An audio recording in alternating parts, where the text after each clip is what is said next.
പശ്ചിമേഷ്യയിൽ ഇറാനും അമേരിക്കയും തമ്മിലുള്ള സൈനിക നീക്കങ്ങൾ അതിരൂക്ഷമായി കൊണ്ടിരിക്കുകയാണ്. യുദ്ധം ഒഴിവാക്കാൻ ട്രംപ് മുന്നോട്ട് വെച്ച ഉപാധികൾ അപ്പാടെ തള്ളിയ ഇറാൻ തങ്ങളുടെ ഭാഗത്ത് നിന്ന് മുന്നോട്ട് വെച്ച 5 ഉപാധികൾ അംഗീകരിക്കുമെങ്കിൽ യുദ്ധം ഒഴിവാക്കാമെന്ന് അറിയിച്ചിട്ടുണ്ട്. അതിനിടെയാണ് ലോക പോലീസായ അമേരിക്കയ്ക്കും പ്രസിഡന്റ് ട്രംപിനും നാണക്കേടുണ്ടാക്കി ഇറാന്റെ ഭാഗത്തു നിന്നും പുതിയ നീക്കം ഉണ്ടായിരിക്കുന്നത്. അമേരിക്കയുടെ അത്യാധുനിക F-18 യുദ്ധവിമാനം തങ്ങൾ വിജയകരമായി ലക്ഷ്യം വെച്ചതായും വെടിവെച്ചിട്ടതായും ഇറാന്റെ ഇസ്ലാമിക് റവല്യൂഷണറി ഗാർഡ് കോർപ്സ് അവകാശപ്പെട്ടു. സംഭവത്തിന്റെ ദൃശ്യങ്ങൾ ഇറാന്റെ ഔദ്യോഗിക മാധ്യമമായ പ്രസ് TV പുറത്തുവിട്ടിട്ടുണ്ട്. ആകാശത്ത് വെച്ച് വിമാനത്തിന് സമീപം സ്ഫോടനമുണ്ടാകുന്നതും തുടർന്ന് നിയന്ത്രണം നഷ്ടപ്പെട്ട വിമാനം താഴേക്ക് പതിക്കുന്നതും ദൃശ്യങ്ങളിൽ കാണാം.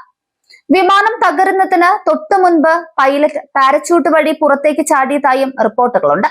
മുംബൈയിലെ ഇറാനിയൻ കോൺസുലേറ്റും ഈ ദൃശ്യങ്ങൾ സമൂഹ മാധ്യമങ്ങൾ വഴി പങ്കുവച്ചിട്ടുണ്ട്. എന്നാൽ ഈ അവകാശവാദത്തോട് അമേരിക്കൻ സൈന്യം ഇതുവരെ ഔദ്യോഗികമായി പ്രതികരിച്ചിട്ടില്ല. കഴിഞ്ഞ ഫെബ്രുവരി മുതൽ തുടരുന്ന സംഘർഷത്തിനിടെ സമാനമായ നിരവധി അവകാശവാദങ്ങൾ ഇറാൻ ഉന്നയിച്ചിരുന്നെങ്കിലും അവയെല്ലാം US സെൻട്രൽ കമാൻഡ് തള്ളുകയായിരുന്നു.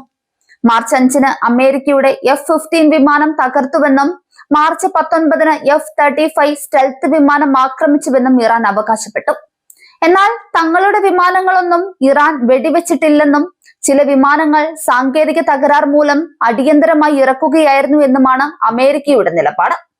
അതേസമയം അയൽ രാജ്യങ്ങളുടെ സഹായത്തോടെ ഇറാന്റെ അധീനതയിലുള്ള ഒരു ദ്വീപ് പിടിച്ചെടുക്കാൻ ശത്രുക്കൾ നീക്കം നടത്തുന്നതായി ഇറാന്റെ parliament speaker Mohammad Bagher Ghalibaf മുന്നറിയിപ്പ് നൽകി. എല്ലാ നീക്കങ്ങളും തങ്ങളുടെ നിരീക്ഷണത്തിലാണെന്നും ഏതെങ്കിലും തരത്തിലുള്ള അധിനിവേശ ശ്രമമുണ്ടായാൽ അതിന് കൂട്ടുനിൽക്കുന്ന രാജ്യത്തിന്റെ അടിസ്ഥാന സൗകര്യങ്ങൾക്കും ഊർജ നിലയങ്ങൾക്കും നേരെ അതിശക്തമായ ആക്രമണം അഴിച്ചുവിടുമെന്നും അദ്ദേഹം X പ്ലാറ്റ്ഫോമിലൂടെ ഭീഷണി മുഴക്കി. ഇറാൻ അമേരിക്ക സംഘർഷം ഒരു പൂർണ്ണ യുദ്ധത്തിലേക്ക് നീങ്ങുന്നതിന്റെ സൂചനകളാണ് ഈ പുതിയ സംഭവ വികാസങ്ങൾ നൽകുന്നത്. എന്നാൽ ഇറാനുമായുള്ള യുദ്ധം 4 മുതൽ 6 ആഴ്ചയ്ക്കുള്ളിൽ അവസാനിക്കുമെന്ന മുൻ കണക്ക് കൂട്ടലുകളിൽ മാറ്റമില്ലെന്ന് white house press secretary Karoline Leavitt പറയുന്നു.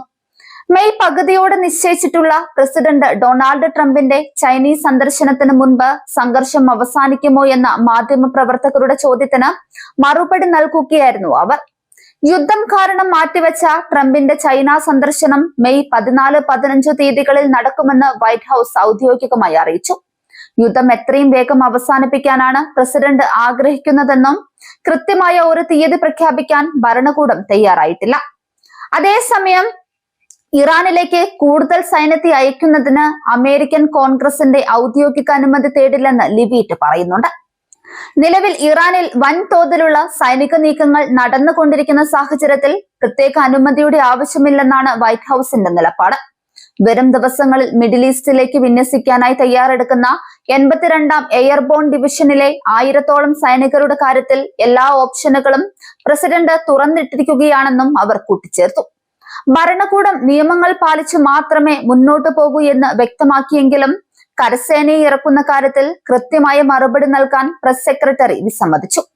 ഇറാനിലെ ഭരണമാറ്റത്തെക്കുറിച്ചുള്ള പ്രസിഡന്റ് ട്രംപിന്റെ പ്രസ്താവനയെയും വൈറ്റ് ഹൌസ് പ്രതിരോധിച്ചു. ഇറാന്റെ ഉന്നത നേതൃത്വം മുഴുവൻ കൊല്ലപ്പെട്ടുവെന്നും നിലവിലെ പുതിയ നേതാവിനെ കുറിച്ച് ആധികാരികമായ വിവരങ്ങളൊന്നുമില്ലെന്നും ലീവിറ്റ് പറഞ്ഞു. ഇറാനിൽ ഭരണകൂട നേതൃത്വത്തിൽ മാറ്റം വന്നുവെന്ന പ്രസിഡന്റിന്റെ നിരീക്ഷണം ശരിയാണെങ്കിലും പുതിയ നേതൃത്വത്തിൽ തങ്ങൾ തൃപ്തരാണോ എന്ന് പറയാൻ സമയമായിട്ടില്ലെന്നാണ് വൈറ്റ് ഹൌസിന്റെ പക്ഷം. ഇറാനുമായി സമാധാന ചർച്ചകൾക്ക് വാതിൽ തുറന്നിട്ടിട്ടുണ്ടെന്ന് അവകാശപ്പെടുമ്പോഴും സൈനിക നടപടികളുമായി ശക്തമായി മുന്നോട്ടു പോകാനാണ് ട്രംപ് ഭരണകൂടത്തിന്റെ തീരുമാനം.